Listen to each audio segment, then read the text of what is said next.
I hope you are doing great. So आज मैंने सोचा कि आपसे एक क्विक सी रेसिपी शेयर कर दूँ मैं और सहरी।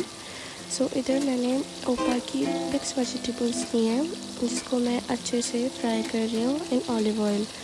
एंड इधर मैंने थोड़ा सा सॉल्ट ऐड किया है, you can adjust according to your taste.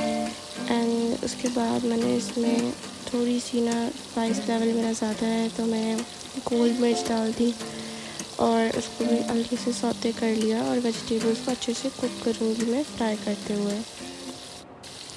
And then इसमें थोड़ा सा ज़ीरा ऐड करना है और थोड़ी सी red pepper according to your spice level and taste. And मैं इसको अच्छे से फिर मिक्स करके फ्राई करती रहूँगी।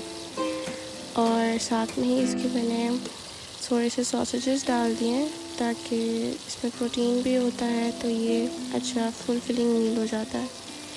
एंड या that's it is very easy to make, you can try it.